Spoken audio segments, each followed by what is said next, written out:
Hi there, and welcome to the Grief and Rebirth podcast.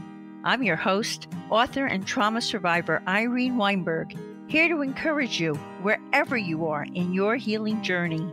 In each episode, I chat with incredible grief and trauma specialists, healers, mediums, and celebs, as well as remarkable people who have inspiring healing stories to share. If you're looking for a podcast that's both uplifting and inspiring, you've found it. Let us help you find your joy in life.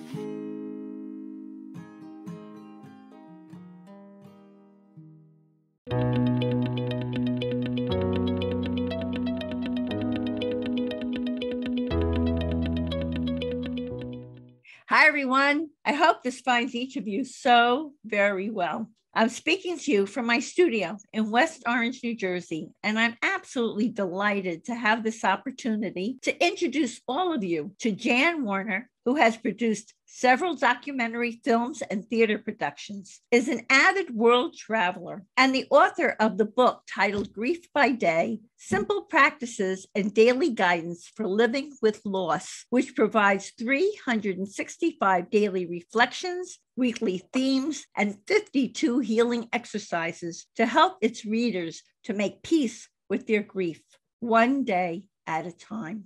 Jan, who will be speaking to us today from New York City, has a master's in counseling degree, and she has also studied neuro-linguistic programming and different forms of hypnotherapy. As a result of her deep grief over losing her beloved husband, Artie, she created Grief Speaks Out, which is now a flourishing Facebook community of over 2 million people worldwide. I'm looking forward to asking Jan about her love story with her husband, Artie, and his transition, healing modalities she has tried, her journey from being suicidal to having a magical life, a few subjects from her book, Grief Day by Day, that speak to me, her recent experiences in Ukraine with people in deep grief, and more, for what is surely going to be an enlightening, comforting, and empowering interview with a very special woman. Hi, Jan. Welcome to Grief and Rebirth podcast. Thank you so much for your loving words. I'm grateful for them. Thank you. And you are all of them. I mean, I was reading all that you've done and all that you've accomplished in your life. And ma'am, you're awesome. Wow. I also take naps. People take a lot of naps. To say the least, you're a multitasker. That is for sure. I mean, what a story. And talk about courage and resilience. Thank you. You know, so I think that our listeners and those who watch us on YouTube will be particularly interested to hear your story and the courageous way you found your way. Thank you. After your story, which is amazing. It's very inspiring. So first, let's get everyone to know about you, Artie, your love story with him, and then his transition. What would you like to tell us? My husband walked into a bookstore that I owned years ago called The Turning Page in Phoenix, and sparks flew. It's funny because if I start telling the story, then it's like I'm back there instead of here. And he said I was a very nice person. It was so long ago that the phone was connected to the wall, which is important to the story because he asked if he could use my phone, and he called somebody and said, I left my bathing suit at your house. Can I get it back? And I found a book for him. He left. And I said to everybody, I met a man. And he didn't call me for a month. And when he called a month later, I said, I know who you are. I recognize your voice. And I could hear that he was suspicious. And I said, did you ever get your bathing suit back? And he said once that we were connected before we met and that we would always be connected. And it was that kind of relationship. But we were both I don't know if you are after death, but we were both damaged people. He was really scared. We were together for 10 years before we got married. And then we were together 13 years. And it's interesting that we've become this worldwide love story because the love is, I always said he held my kite string so I could soar. He was the root of everything. He was kind of thuggy. He had a rough background. He was brilliant, but also just, we yelled at each other. You know, we weren't perfect. And when he died, he used to call me his raison d'etre, and that's what he wanted me to call him. So if my reason for being was no longer alive, how could I have a reason for being? So that was part of the journey. Wow. Can you share how he passed? Yes. I'm shaking my head because he was misdiagnosed. He got sicker and sicker. And And his doctor kept saying I was hysterical. And I went away. He was a super negotiator. And I said, if you don't go to the emergency room, I'm not coming home. And he believed me. He tried to get out of it. And I said, no, I'm not coming home. I'll see you in the emergency room. He had stage 4 cancer all over his body, including his brain. And he died 6 weeks later. Oh my God. So it was quite quick. And I was quite angry. I still am, because he lost his ability to fight. He was a fighter. But the lucky part of it was he got to die at home. We had the hospital bed in the living room, and I decorated the room with everything that he loved. And the front door was unlocked, and people came in from 10 in the morning till 10 at night. We played jazz. We said everything that we wanted to say. A psychologist friend of his at his celebration of life didn't mean to start to cry, but he said he'd never seen anybody die that way. So that was the gift I was given, was to share his dying time with him. I think that's beautiful. That's wonderful. It was really beautiful. You had a lot of closure, and a lot of people don't have a lot of closure. I've seen people get closure when they speak to their loved ones through mediums, and I can just quickly relate, because those who listen to this podcast know my story, that the night before he died suddenly, so I didn't have that period of being with Saul. It was boom, the accident and done. But the night before he died, he said to me, I'm so lucky and thankful to have you in my life. And that for me has provided me with the closure that I needed through the years, which I will never forget. That was based, the next day we went skiing, and then the accident happened. But I heard that the night before he died. And I've always been very grateful that he said that to me. It sustained me. So you had a much greater opportunity for that, but still we both had that closure, and it's really, really makes a difference. And I tell people, there are mediums, but I also say, and do it myself, is to close my eyes and look into my husband's remembered eyes and ask him what he has to say to me. Just because he's dead doesn't mean we don't talk to each other anymore. Absolutely. So I don't know if there'll ever be closure, and it's difficult because he's not here physically, but I really believe that Mitch Albom quote that death ends a life, but not a relationship. Absolutely true. Absolutely true. Tell us, I love this visualization. Why do you often think of grief as a sunflower? This came from something that was less of an image. The center of a sunflower is black. I always think of grief. I want to honor the pain. The pain does not go away. I am still in pain 13 years later. Sometimes I go, why are you still in pain? So even though you have that black center or a black layer, the sunflower also has these beautiful yellow flowers, yellow petals, and the petals are all the things in my life that are wonderful. So I'm both. I have a dark center of pain. I have all this joy and wonder. And the sunflower always turns to the sun. My husband's my son. So my SUN, because otherwise it sounds really weird. My husband's my SUN, and I turn to him. And I've also done it as a layer cake. I have like a bitter layer, but I build new layers all the time of sweetness and joy. So it becomes a part instead of the whole. I think that's a beautiful visual for people to think about. And I know that you did a lot of healing.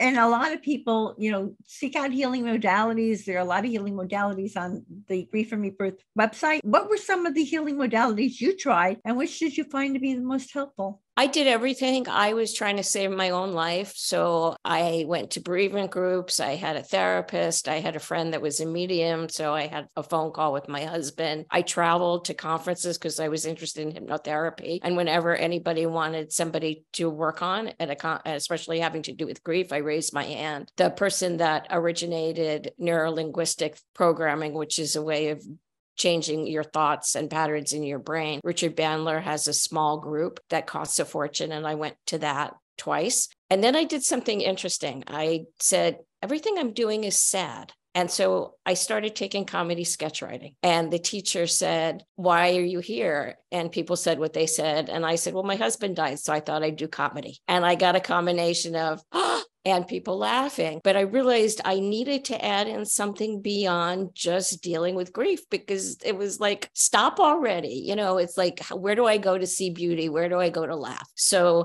getting the help, but also like feeding the other parts of me. It sounds to me like laughter was one of your healing modalities.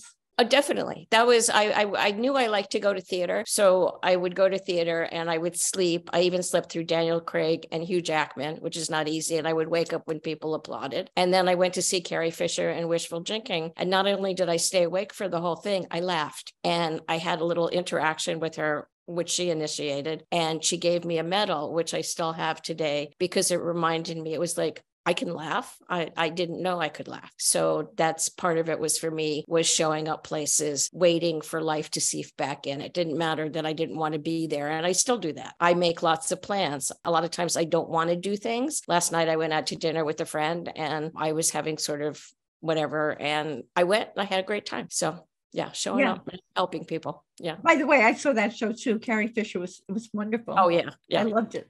That's one of the advantages of being in the New York City area, that we have access to Broadway.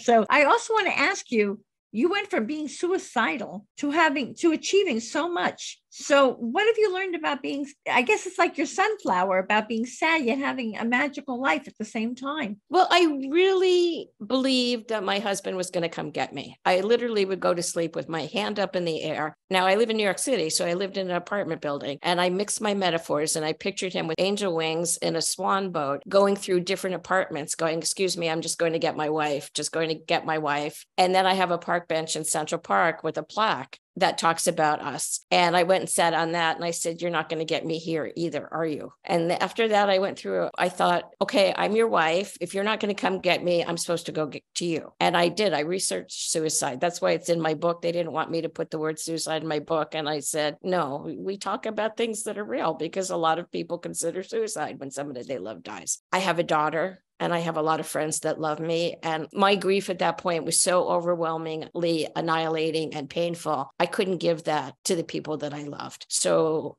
my choice was to figure out how to make it work. And that's sort of how I live my life. Is even now, there are times when I just go, I don't know how it happens 1 year at a time. I'm going to be 72 in February. I go, I'm done. I'm finished. And it's like, okay, what can I do to make it an adventure? What's the next best thing? One of the things that Richard Bandler says is, what didn't you ask today that you wanted to, but you were afraid of the response? And it's interesting because I told that to a famous historian that I got a chance to spend an afternoon with. And she was like, she said, you really do that? And I said, yes, if I want to say something or ask if I can have this opportunity, the worst thing that can happen is that somebody will say no. So yeah, it's life needs to be an adventure. But I mentioned at the beginning, taking naps. I'm also somebody that needs downtime. My husband's birthday, it's okay for me to collapse. It's not okay for me to collapse for the rest of my life. But if I want to spend a day in bed streaming weird things on television, there's nothing, or feeling sorry or crying, that's okay too. It's like,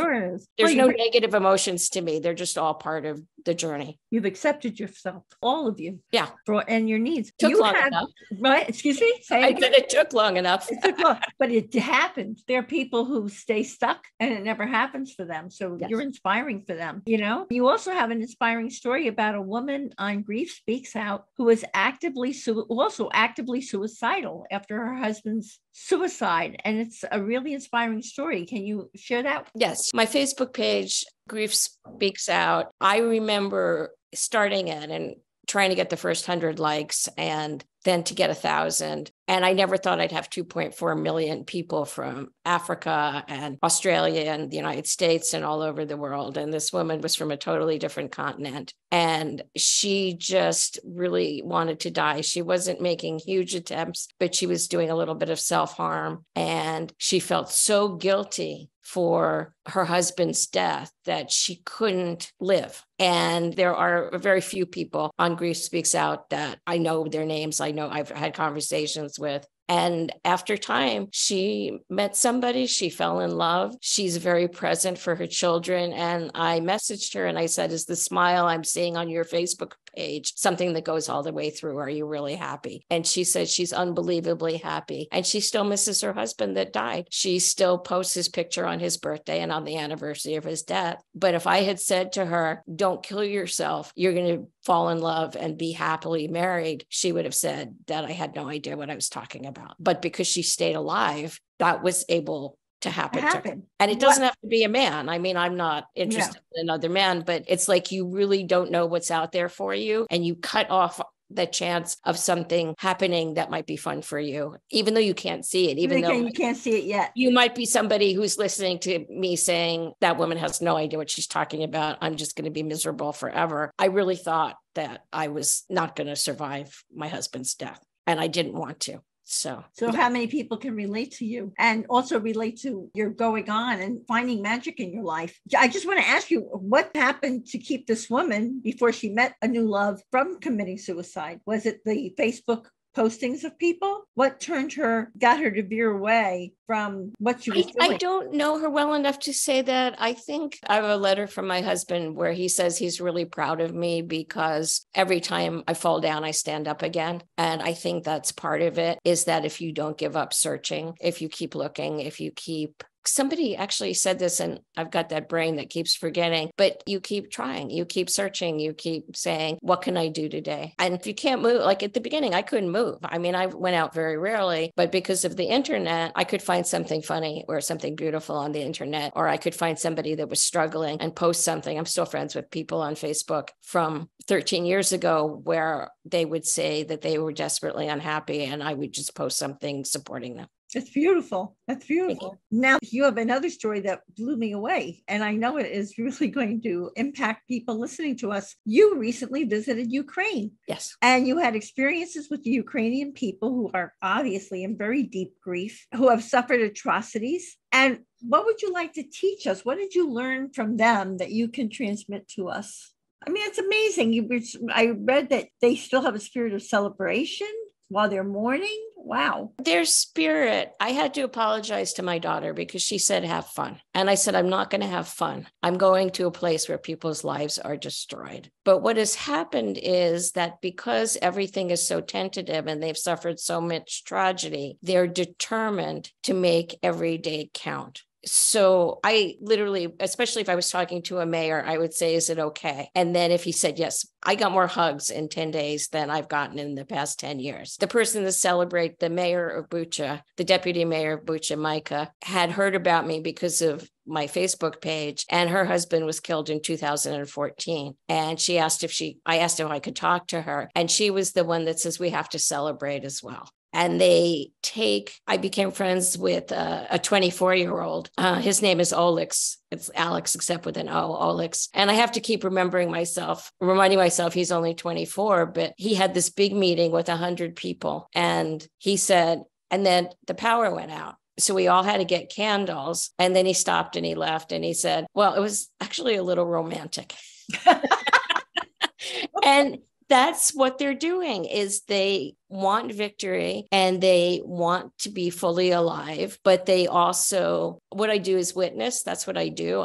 The person that was running the trip, whose name I won't mention, was afraid. He said, don't talk about grief. And I said, I just ignored him. So I listened to people telling me stories that I won't repeat of just really hard thing. Somebody in Bucha is riding a bicycle and gets shot. You're standing in front of a mass grave, but people who suffer atrocities like that, they need to keep telling their story. Of course. And that's where all the hugs came from.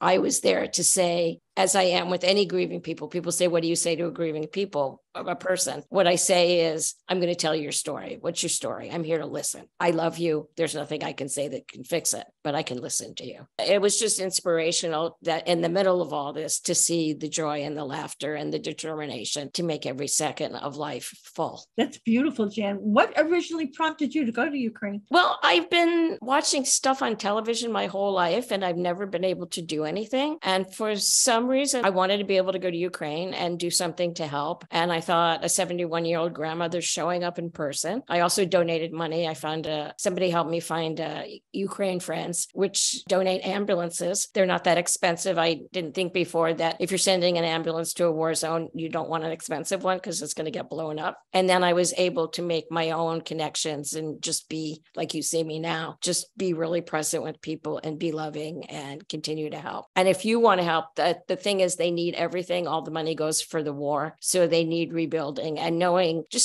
that there are some people that maybe won't freeze to death this winter because I was able to contribute something. And also to see the young people have gotten together and learned how to make stoves out of metal barrels. And businessmen take their shops and turn them into places for displaced people. And then they integrate them into the community. So everybody is doing something to help somebody who needs their help. Nobody is sitting back and just going, well, it's not my business. It sounds to me like the world will have a lot to learn from Ukraine when all of this is over. Yes. They're really living an evolved mentality. Mm-hmm. They really are. I mean, and with a lot of spiritual principles, with how loving and kind they're being to each other, their acceptance of the situation and working with it and all of that. They're amazing people, just amazing people. And even part of it, they've changed what Olex works with is war zone. You put an A and an E, it's the aware zone. Yeah. But one of the things he does is he goes into the rural areas and teaches them about democracy and critical thinking and how important their vote is. So it's really practical. The mayor of Bucha, through an interpreter, I said, how do you keep your spirits up? Where does your hope come from? And he said, I have a goal in my mind. I gather people around me and then I achieve that goal. And that was the kind of answer I got when I said, where is the hope? It was like a practical answer. Because my thing is like, well,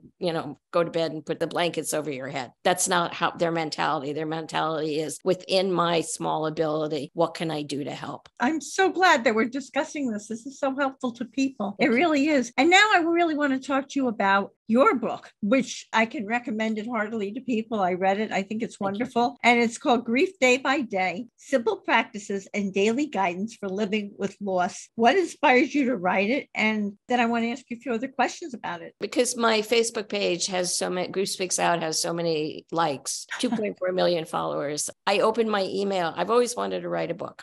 And I've never finished one. And I opened my email one day and it was from a publisher. And they said, we'd like you to write a book on grief. And I just looked at it and I went, okay, I can answer the email. And so step by step, to give them credit, they gave me the outline, which I didn't like at first because I felt like it was restrictive. But then it turned out to be brilliant because it's the kind of book that you can start at the beginning and read to the end, or because it has 52 different subjects and 7 quotes on each subject. You're not just getting my wisdom and humor and whatever I know, you're getting wisdom and words from all kinds of people. You can just say, I feel desperate today. Oh, look, there's a section on despair. I need some hope. Oh, look, there's a section on hope. You can just close your eyes and point. Or I know some people whose spouses or friends don't want to talk about grief and they'll just pick a quote and go, hey, I read this quote. And it works. One of my my 2 favorite things. One is a lot of people call it their true companion. But I got somebody who said, I don't like to read. I don't like books,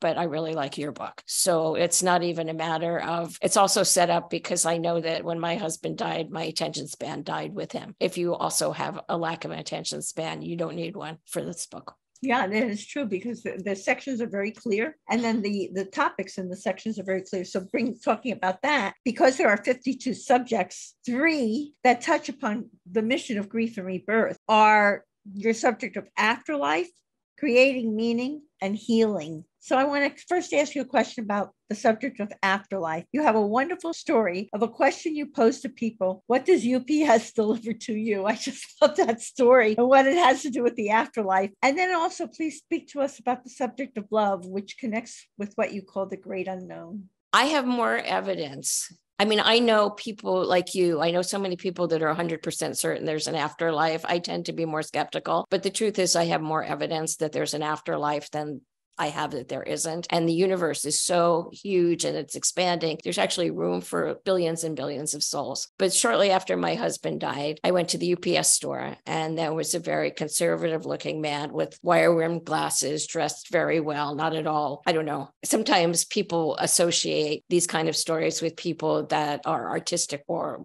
I don't know, whatever word you want to put on it. He was a very conservative man. And I just bought 2 boxes and he knew Artie and myself, but just as customers, we weren't friends. And he said, can I carry the boxes to your car for you? And I said, no, I've got them. Thank you. And he said, please let me carry the boxes to your car. And I went, oh, okay. And he carried the boxes to my car. And when he got to my car, he said, I need to tell you, your husband appeared to me And he told me to tell you, you have to know that he loves you. You can't ever forget how much he loves you. You have to know that. And I looked at him and I laughed and I said, that must have been a heck of a dream. And he said, no, you're not listening to me. It wasn't a dream. It was an apparition. Your husband appeared to me, and you need to know, you need to never forget that his love is still strong and he loves you very much. And I started to cry. And then I did turn it into a joke, because what does UPS deliver to you? But he had no reason. You know, if a friend had said that to me, I would have dismissed it and said, well, they're just trying to make me feel better. But this was somebody that had no reason to tell me a story like that. One of my friends, Kevin, who never met Artie, was meditating, and he said Artie showed up and said, attaboy. So I have lots of people in my life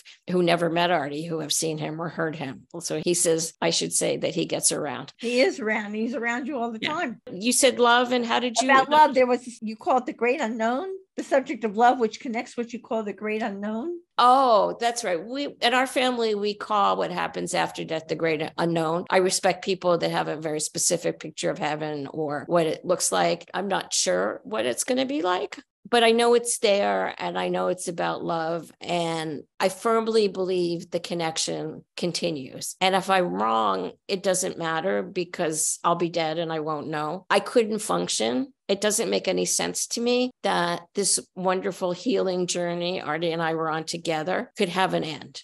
It just doesn't make sense. So I choose to believe in an afterlife. And one of the things I'm curious about is what he thinks about the fact that he was recovering alcoholic. I left this part out. And he was always available to other addicts and alcoholics. So when my reason for being died, I thought I can honor him by being available to grieving people the way he is to addicts and alcoholics. And so I'm kind of curious that, you know, people all around the world know about us because he died. And I think he might have an opinion on that. So. And it took me 4 years to realize I spent all the time with this wonderful man who helped so many people. Why was I making his death more important than his life? Why was I thinking of him as my dead person? I now think of him as, I know he's dead. I'm not delusional. He's my living person, and I want his life to matter. So when I find myself just thinking about his death, it's like, no. Think about his life. Think about his joy. Think about all the things that he did, and let him be there for you in whatever ways you can. Well, his legacy lives on within you.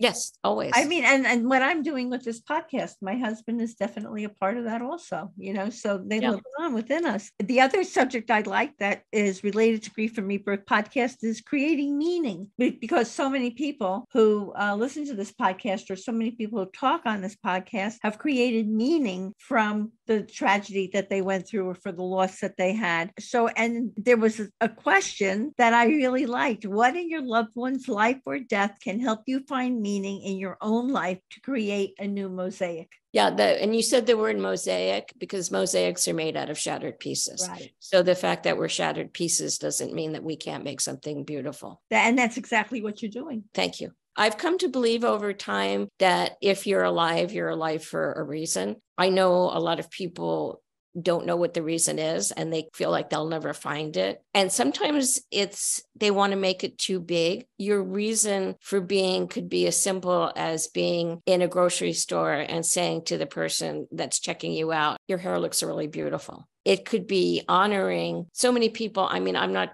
the only person that honors my husband. You honor your husband. I know somebody whose son took his own life, and she's dedicated her life to working against bullying. She wants to create a world in which he would have wanted to live. So it can be something out in the community. It can be something big. It could be something as personal as you've always wanted to paint. You never did, and you painted a picture. It doesn't even have to be a museum quality picture. You know, what is it about being alive? I always quote Mary Oliver, what is it you intend to do with your one wild and precious life? And sometimes what I do with my one wild and precious life is I curse the fact that I'm alive. But then when I finish, it's like, what am I going to do now that will help somebody, reach somebody, do something, I loved making people laugh. It's there, reach it. I have a friend that's written a musical, and the quote I keep quoting from that musical is in a song.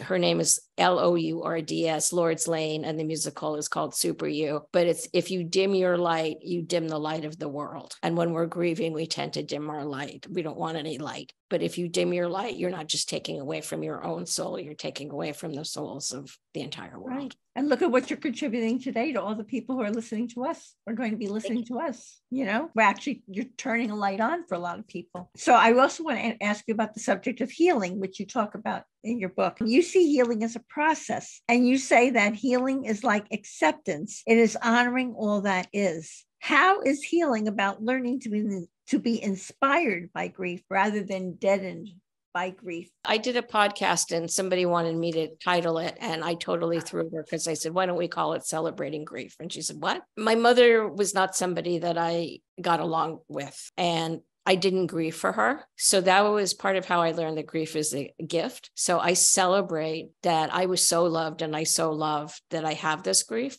because the saddest thing is not to have that kind of love in your life. I put healing with a question mark. I'll be healed when I'm dead, but accepting all that is making room for love, making room for pinpoints of light to come through. You may have already, like if you think that you haven't laughed since somebody you love passed away or transitioned, you may have, but you didn't notice it. I have to notice it. If I'm having a good time, I have to notice it. But I also accept, on my husband's birthday, I always ask people on Facebook to do random acts of kindness to keep his smile alive. But I just still I'm not really happy that day. It's really hard for me. It's a challenge, but that's okay. I finally, but all the healing modalities that you've done have helped like a little bit for you, haven't they? Yes. Well, it's like never stop searching. But it's accepting. I was actually talking to my friend last night, also does a lot in the world, is we tend, it's like you go out for the day and you have a wonderful day, but one person says something to you. And when you go home, you say, you won't believe what happened to me today.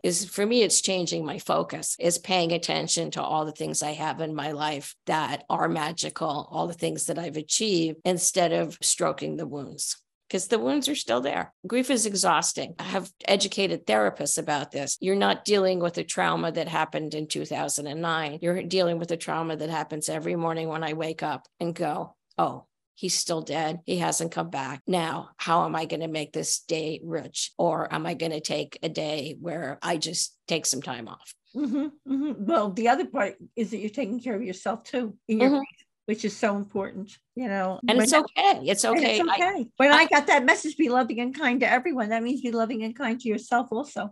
Yes, definitely. Yes.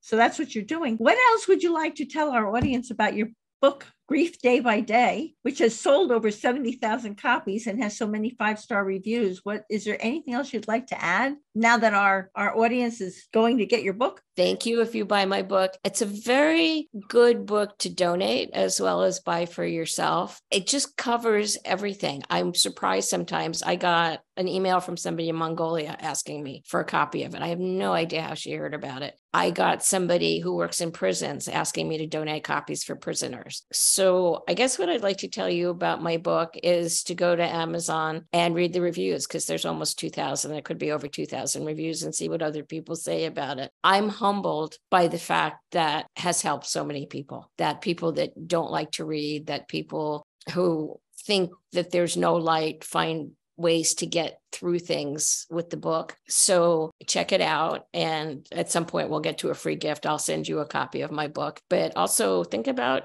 giving it to a library or somebody who might need it. Right. Well, while we're talking about your book, tell us about the free gift. Okay. So, two things about the book. First of all, if you Google Jan Warner and grief, everything comes up. If you Google the book, it will come up all over the place. You can get it at Amazon, but all over the place. If you email me at icpic@aol.com, EYESEEPIC@AOL.com, and say in the subject matter, grief or something to indicate to me it's not, we'll fill in the blank of some of the weird emails you get. I will send you a free hard copy of the book. So please give me your address, because a lot of people forget to put their address in. I'm old. I deal in paper. I will actually send you a copy of the book. If you are working in a helping profession and you think it would be helpful to have 10 copies, I'm willing to donate more than one copy. Or if you have family members, maybe somebody died, or you're a funeral director, whatever, just always ask. I've learned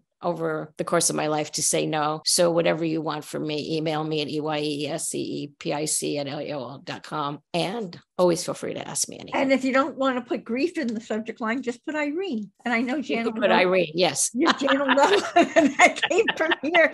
And I also want to submit to you, because the passion of this podcast is to encourage people to get to healing, that your book is a healing vehicle for people. Yes, that's what I've been told. Again, I'm humbled and surprised that across cultures, across religions, I have people on Grief Speaks Out that are Jewish, Catholic, Protestant, Hindu, Wiccan, pagan. From Cameroon was one, Trinidad and Tobago. I mean, I'm always surprised. Algeria, Nepal. I was looking where people are coming from. I just have an ability somehow to understand that people are in different phases, and it's okay to be wherever you are, but it's okay to move. I bought a plaque when Artie first died. It said, "Have an adequate day." And I went, I could do that, because have a good day seemed like a lot of pressure back then. In the section on moving in the book, it says, if you want to go for a run, go for a run. If all you can do is do that, move your little finger, do that. So to meet people where they are, but also the book has, I call them resting places. So I deal quite honestly. I would not, like a chapter on pain, editor would say, could you cheer that up a little bit? And I'd go, no. But the section on hope and on beauty and on faith. So every 5 chapters, there's a resting place. And that's where the healing is, because the healing words come, again, not just from me, but finding quotes from people that really touch my heart. Right. And that's such a beautiful thing. It's wonderful. And what is the Jan tip on finding joy in life? To keep looking for it, and to notice it when you see it. I just posted on my personal Facebook page a poem about how joy chooses us. And a lot of times we ignore it because we don't feel like we deserve it, or we don't feel like we're capable of it, or we feel guilt. How can I be happy when somebody I love is no longer on the world? It's embrace joy. So my tip would be, look for it. And when it shows up, open your eyes and your heart to see it. And if you can't, ask the person that you love who died or transitioned for advice, because they can still give us advice. And imagination, to me, is a door to communicating. So if you close your eyes and look into their remembered eyes and you don't hear anything, it's okay to imagine what your mom, child, husband, wife, sister, cousin, grandparent, I'm leaving people out, would have said. A miscarriage, what that child that never got to be born would say to you now. And don't look at yourself through your own eyes. This is really important. Look at your eyes through somebody who loves you, because a lot of times we're too hard on ourselves. That is beautiful. That I can't think of a better closing for this interview. That's wonderful. Thank you. Thank you. That's so wise. That's definitely going on Instagram. You just too much. You just took a short route right there. I'm feeling, I see you always have to keep trying, because who knew I would make it on Instagram? There you go. Jan, your personal experience of grief has left you with this profound wisdom about how to cope with this most painful but most human aspect of life through your supportive and thoughtful book, Grief Day by Day. Thank you for sharing your own personal story and your book with all of us. It is so healing. And what you've shared with us today is so healing. And I thank you from my heart for this enlightening, comforting, and empowering interview today. Thank you. And here's a loving reminder, everyone, that you can see the show notes and all Grief and Rebirth podcast episodes on ireneweinberg.com. And make sure to follow us and like us on social at Irene S. Weinberg on Instagram, Facebook, Twitter. And if you're watching on YouTube, be sure to click subscribe so you'll never miss an episode with people like a wonderful Jan Warner today. So thank you very much, everyone. Thank you, Jan. And as I like to say, to be continued, many blessings. And bye for now.